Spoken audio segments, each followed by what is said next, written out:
It's a 21st century gold rush. Countries around the world are looking to the precious metal to cure their dollar dependence. The main switchers are China and Russia, but Eastern Europe is now joining in. Like many, Slovakia has its gold reserves in the UK, and now former Prime Minister Robert Fico is trying to get it back. Because let's be honest, last time the country trusted its fate with Great Britain, it didn't end so well.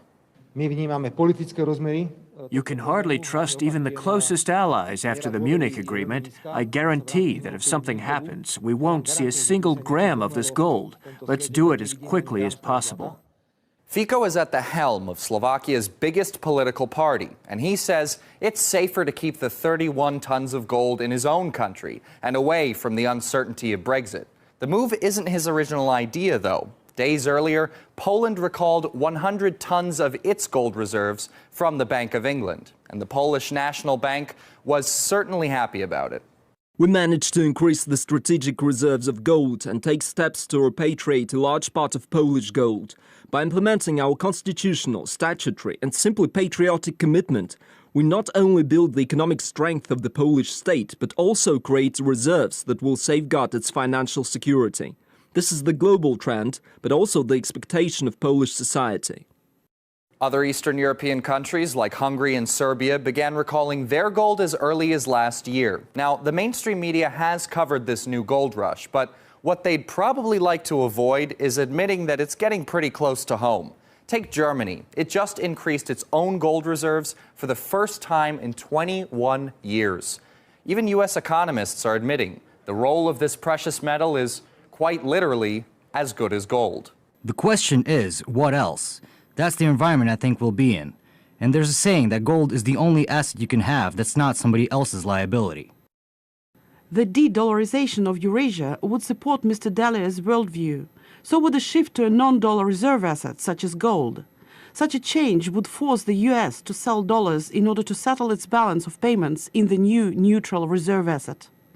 The greenback has been very powerful for a very long time. But if countries continue to look for other reserve standards, it could mean the end for the dollar's golden age. All right, Shalom. I want to start off by giving all praises, honor, and glory to YAHAWAH, BAHA, YAHAWASHI, BAHA, double honors to the apostles and elders of great millstone. Salutations to the elect scattered abroad throughout the four corners of the earth. All right, this is going to be a quick lesson based off a video I was watching while I'm waiting to start doing some things at work. But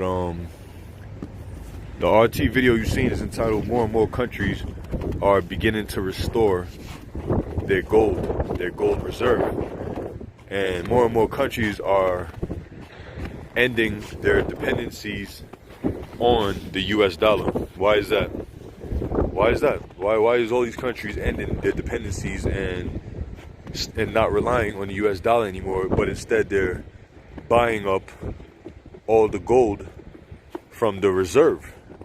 You know, they're redeeming back their gold, so to speak. That's because, you know, America, aka Babylon, is going down the drain.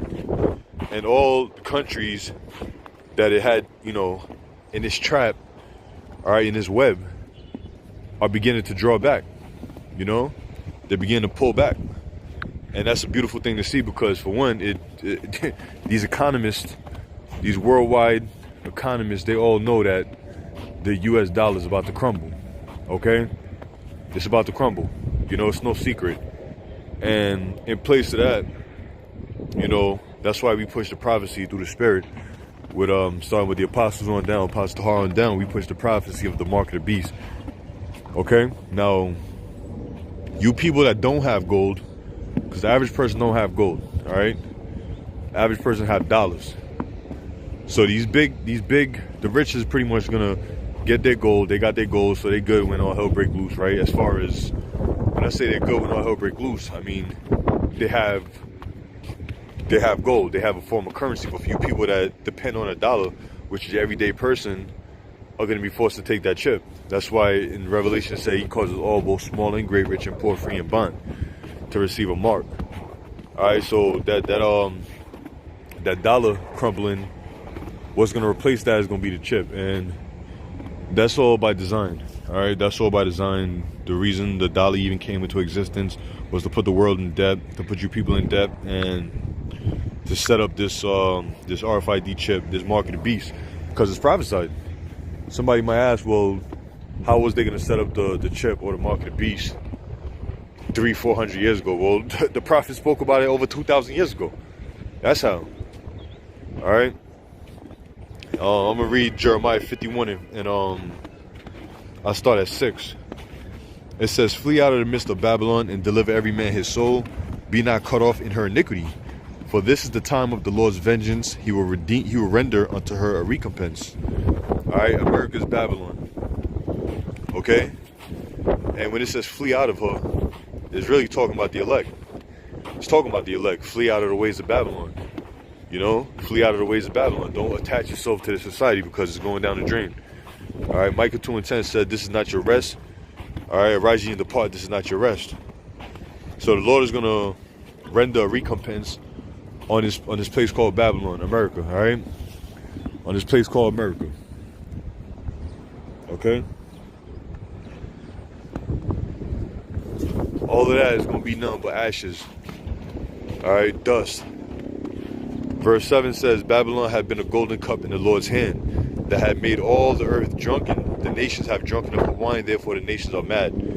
All right, so Babylon being that golden cup, meaning it was a valuable part of, you know, of the Lord's, of his whole play. Okay, it was a valuable part of the Lord's play, and America's value was only to you know, weaken these nations, to chastise and enslave the Israelites for a period of time. But all these nations are drunken, meaning they drank that philosophy, that Kool-Aid. They accepted, you know, Esau's democracy, religion, so-called fiat system currency. All right, so nations are mad at that, man. They're mad. You know, a lot of these nations are pulling back. They're getting their gold back, and that's a beautiful thing. It's a very beautiful sign.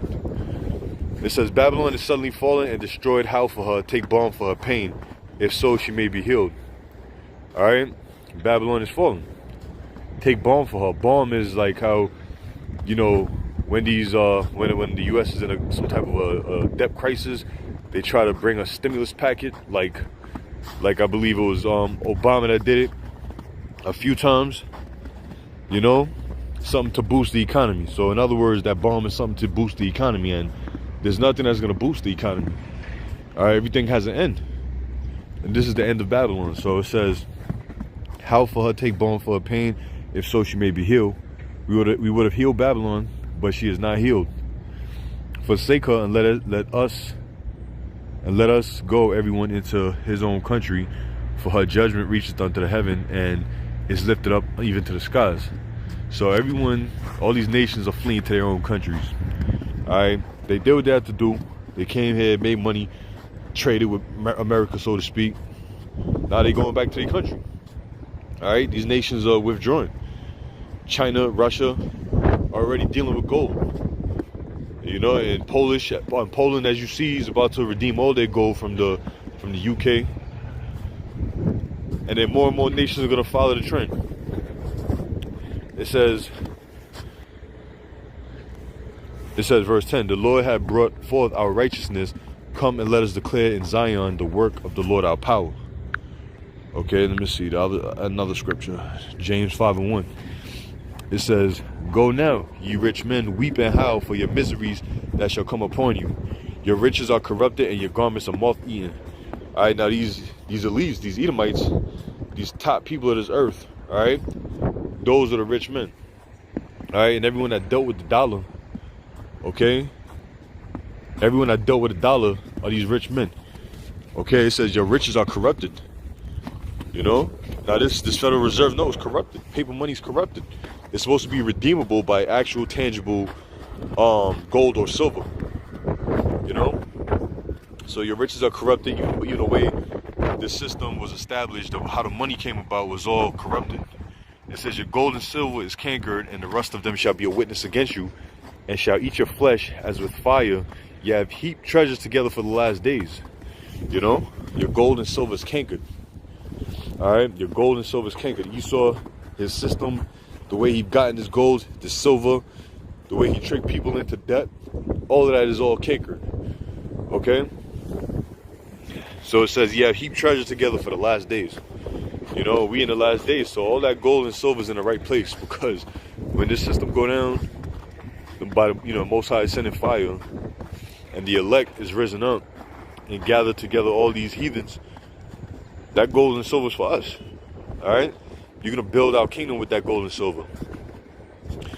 You know, it says, verse 4, behold, the hire of the labor who have reaped down your fields. Okay, who's that? Edom. All right. It says, which is of you kept back by fraud, that debt system, crieth, and the cries of them which have reaped are entered into the ears of the Lord of Sabaoth. All right. Now, who's crying out? The elect, the men of Israel. You know, we're crying out to the Lord, and the Lord is moving. He's doing things. All right, he's doing things, and all this is prophecy lining up into place. You know, so that's just a quick lesson I just wanted to bring out. So, Lord will, this was edifying. Until next time, I say shalom.